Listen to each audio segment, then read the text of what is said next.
In this video, we are going to be doing a lab for accuracy and precision. So the lab is going to start by having you define accuracy and precision. So you're going to write those out.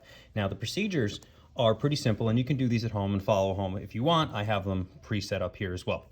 So you're going to take a sheet of paper and you're going to cut it up into 8 even cards just like this. I'm going to use index cards, which will make life a little bit easier.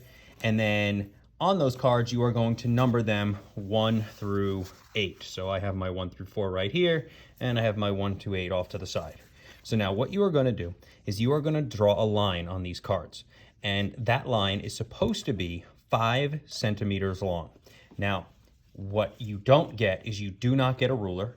And I don't want you to use something as a measuring device. This is about your accuracy and precision. So how close you get to 5 doesn't really matter. We're trying to see if you can repeat the length. We're going to see how often you can repeat the same length and how close to 5 it is, but that won't affect the grade of the lab. So what you're going to do is you're going to take card 1 and you're going to draw what you think to be is a 5 centimeter line on it. So I'm going to estimate 5 centimeters to the best of my ability. And that's what I think is 5 centimeters. Now I'm going to take card 1 and put it off to the side, flip it upside down so I can't see it. And I'm going to do it again with card 2. And the reason I do that is I don't want card 1 to influence my answer for card 2.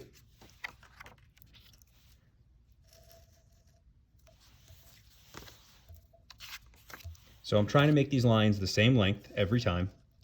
And I'm trying to make them 5 centimeters long. Now, if you want a clue, 5 centimeters is about the width of your pinky nail. So 5 of those. But again, don't use your pinky nail to measure.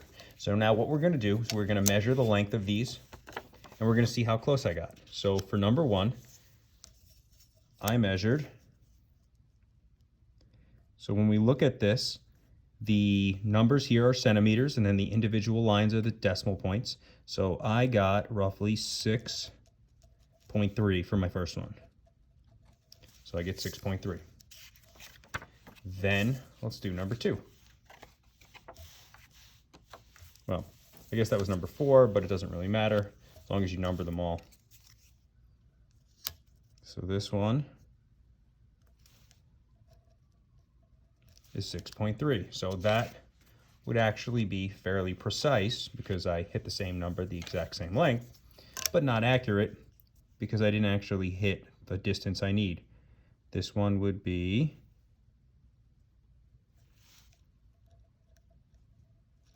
5.5. The next one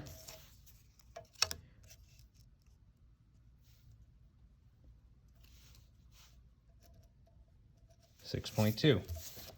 So the next thing I'm going to do is I'm going to add these up and find my average.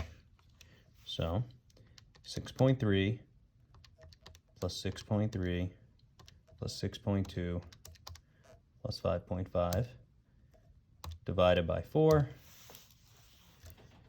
6.075. I'm not going to round any of them.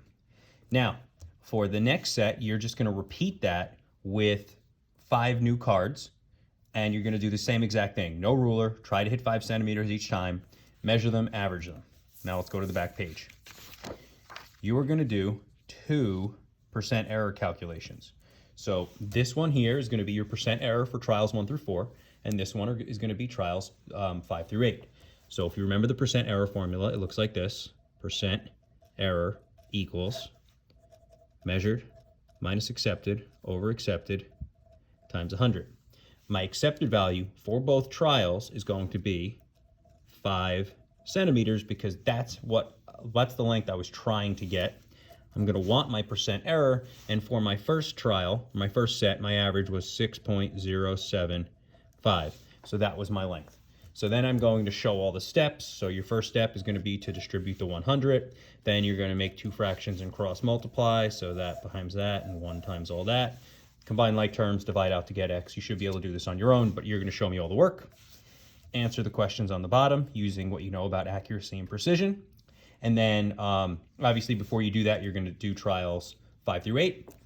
And the idea is now that you know how long 5 centimeters is and you've had some practice getting the same length every time, then you should be better you should be more accurate and maybe even more precise with trials 5 through 8. Now, if you use the tool to try to create the length or to measure the length, then your accuracy, your precision might be the same. Your accuracy might not, because if you used if you used something to guide your distance, then it may throw it off. But in theory, you should get more accurate and more precise, but not all the time. So that is everything for this lab. I did example problems for the first set. You are going to do the second set on your own. All you need is a sheet of paper. If you don't have a scissor to cut it up, you can even just fold it or rip it. It doesn't really matter because you're going to throw the paper out afterwards. It's just to measure the length of a line.